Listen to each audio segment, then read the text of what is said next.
Hello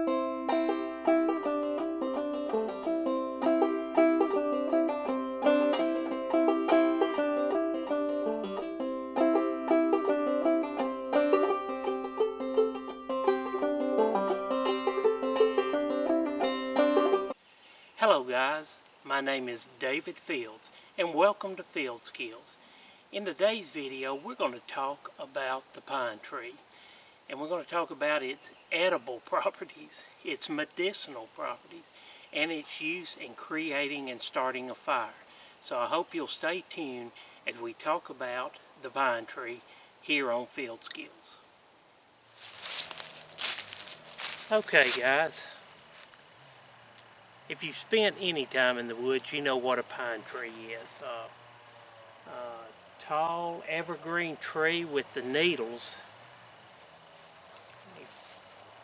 Just to show you close, with those needles through that are so identifiable no matter what time of year it is. But these needles can be very medicinal. You can put these in, and I think we'll do that today. Put these in water, boil it, and create a tea that's very high in vitamin C and other properties. If you've got a sore throat, maybe out on the trail or out when you're in the woods, brew you up a cup of pine needle tea can help with sore throat and give you some vitamin C if you're feeling sick. So, alright guys. Up close to the bark. Bark's very easy to identify on a pine tree, of course. You don't even need the green evergreen needles to do it. Just that very scaly bark.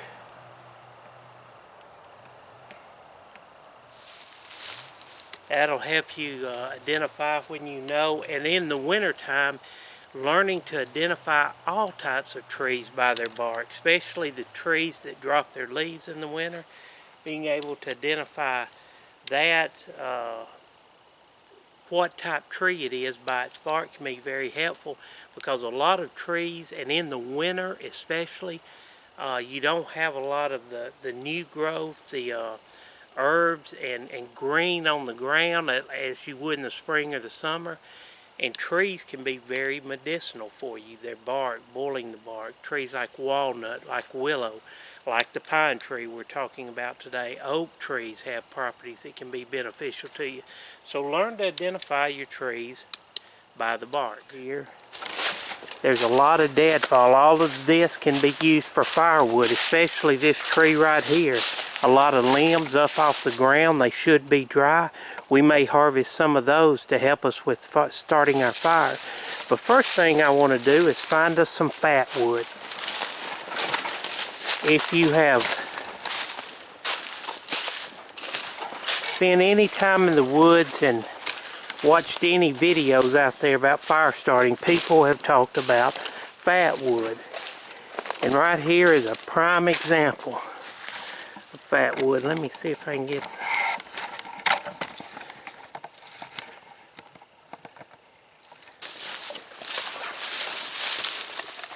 Alright, see this old stump, broken off piece right there? This knot, this tree has been injured. It has,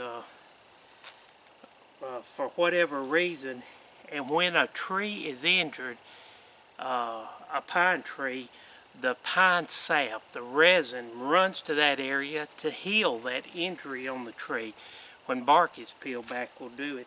And when that wood grows, it gets that what is called fat wood or pine pitch.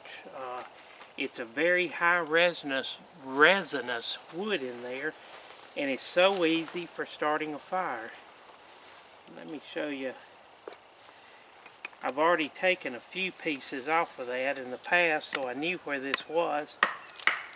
But let's just chip off. And I wish we had, as Emerald Lagasse would say, smell-o-vision. But that is very turpentine-y in its smell. And it has most pine, and this stand is a yellow pine.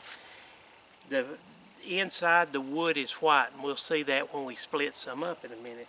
But when you've got fat wood, it's got a very red or orange tint to it inside. It smells like turpentine. And this stuff will take a spark, will take a match.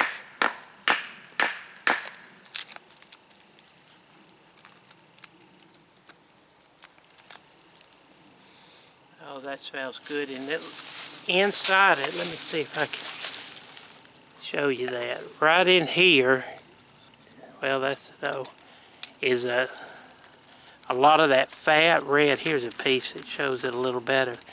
See how red that wood is right in there?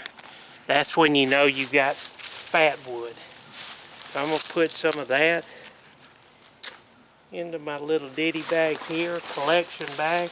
And let's cut a little more off.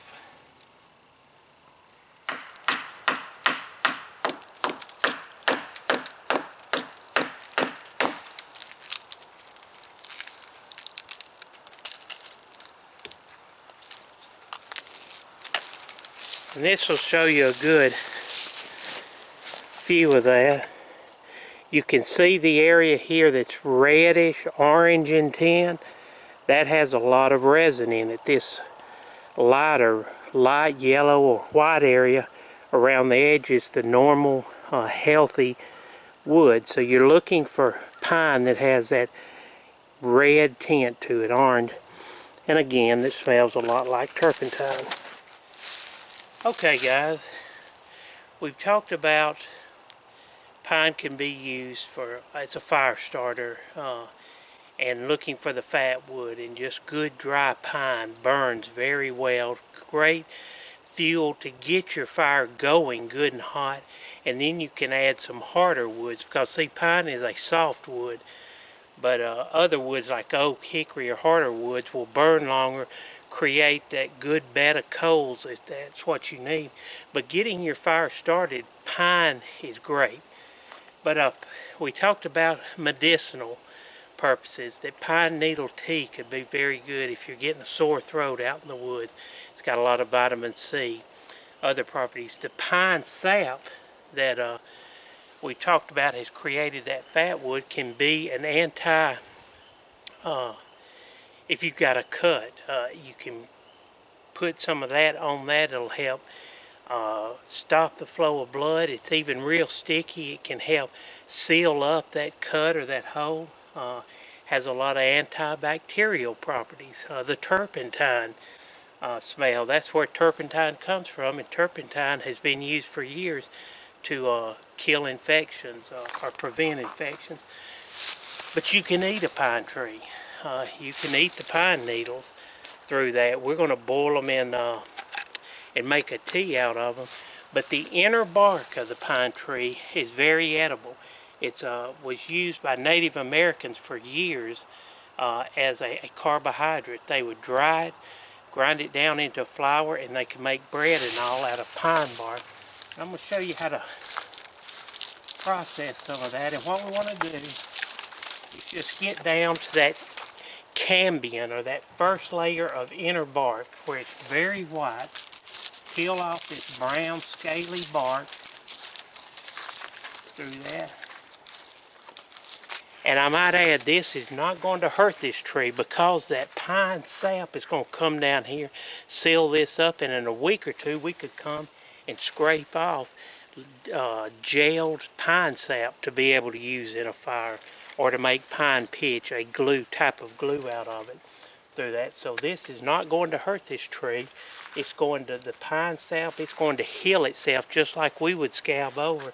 It will with that pine sap. So we may have another resource here in a few weeks if we're ever back through. But we're just going to peel off this brown bark, this outer layer of bark.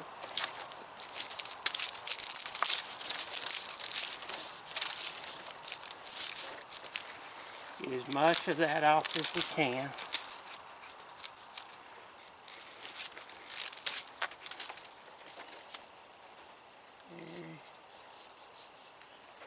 It's much easier to clean that off right now. Alright, and you can see it's kind of leafy. then we're going to start right up here, get right behind and get that first layer, and it will just peel off in flakes. And we can put those in our ditty bag and just keep peeling that off. And we're just going to peel off those ribbons of pine bark.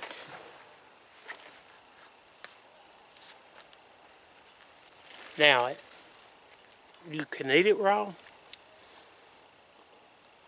It doesn't have much of a taste. It doesn't have much of a taste anyway. You might get a little turpentine smell, but when we cook this, and the way we're going to, it'll lose all of that, and we're going to add some flavor to it that you'll really like. So, alright, while that fire is growing, we're going to process our pine needles and our pine bark for our pine bark chips and pine bark tea. I'm going to get, there's my little,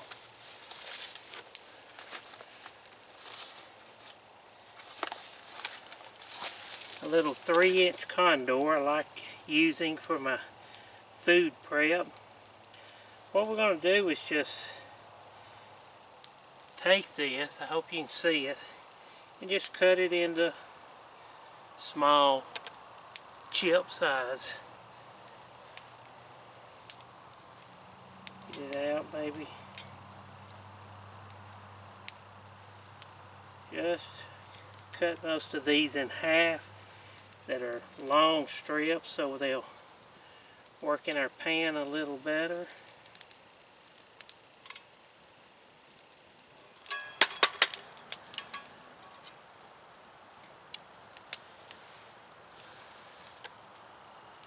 Okay, going to put these back in our pan just to hold them for a moment while we process our pine needle. Now what we want, we don't want that little barky end on. We want to be able to tear those off, so you can either tear them or just cut that off. But we want just the green. So take you some pine needles, straighten them down, and just boom. Alright. Got our water on to boil. Heat up. Get my cup out. What we're going to do with our pine needles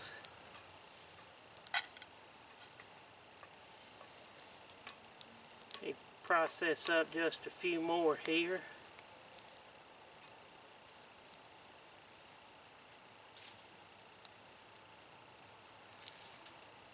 Around with that.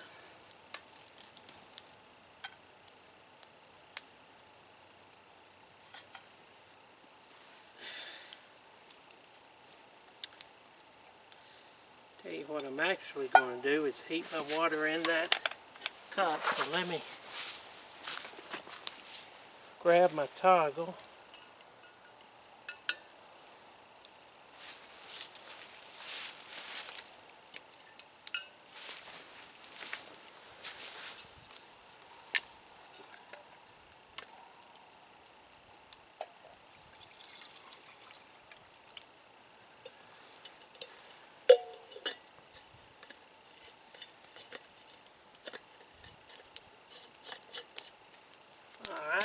Added water there, so we're just going to set that cup and let that water heat on the fire. Got enough pine needles.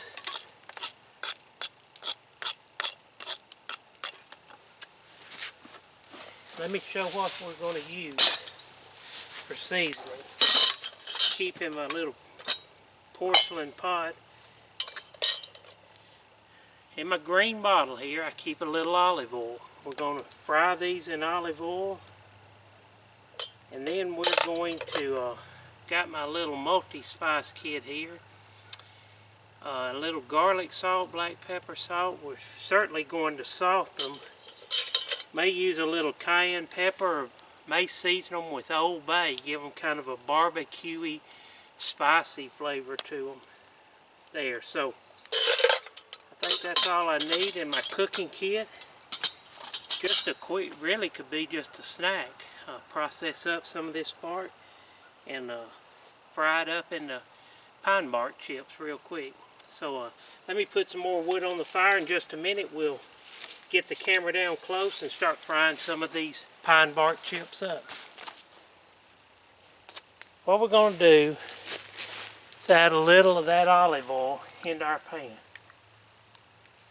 You can see that it's already hot, the pan's hot. So what we start doing is drop your pine chips into that oil. Lay them out.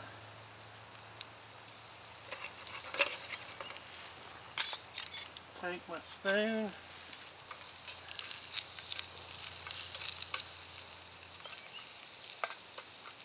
See, just frying. Keeping them hot. Just want those to saute. Okay, what we're going to do, I'm going to use my little top here. Just going to take those chips right out of the grease. Set that off to the side. We're going to take our salt first. Just like chips or French fries coming out of the, salt them good. Let's see how just Old Bay. Yeah, just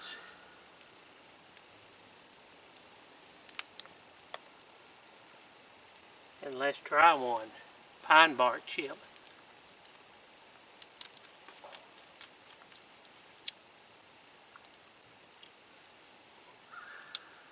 Salty.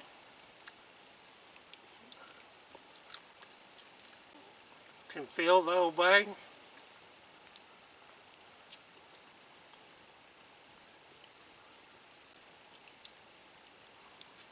That piece is a little chewy. I think we need to get them done a little more.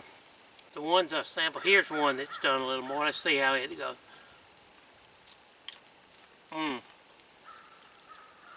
Like a chip, chews right up. Here's one that you can see, that one looks black, but it's not really bright. Yeah.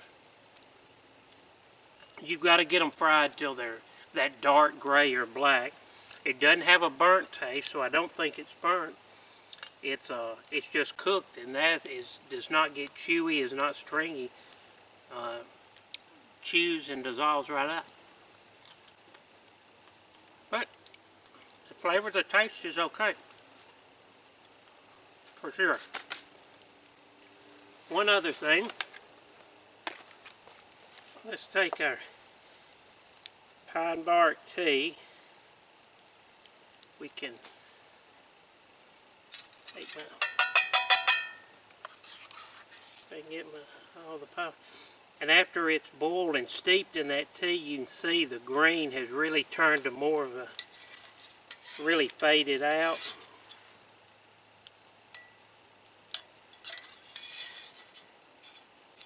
Wonder if it helps to tie those pine needles up with something and cook. But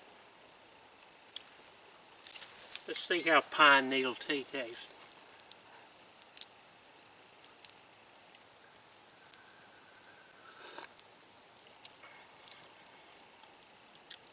Well,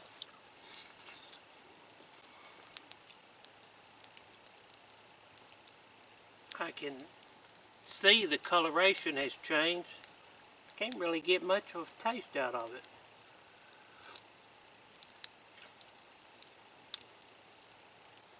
Tell you what we may need to do, and I have seen it talked about, is we just put I just put the pine needles in there, and you can see that it has some coloration, and some of the essential oils out of the pine needles have come out.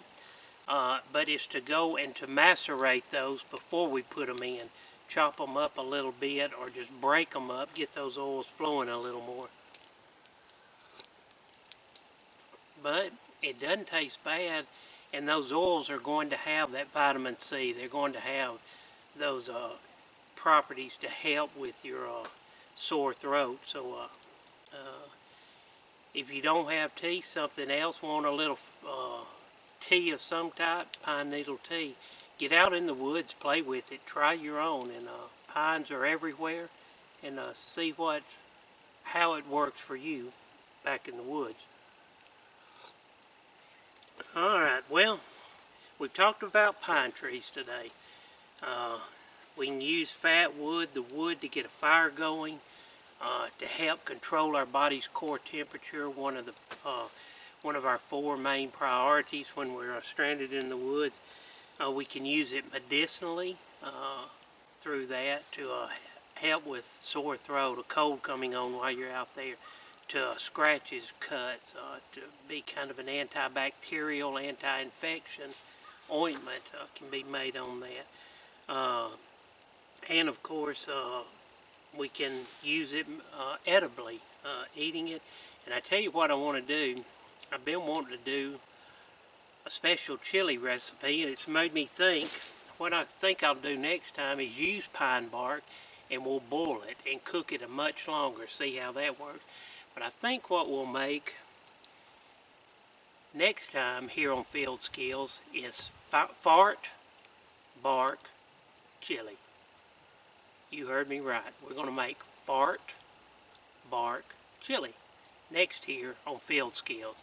Again, my name is David Fields. I'm glad you joined me today, and as I end all of my videos, I use the quote from Ralph Waldo Emerson, where Emerson said, "Life is not a destination, life is a journey." So I ask you to join us next time as we journey to self-reliance here in the great outdoors. Thank you for watching Fieldskills.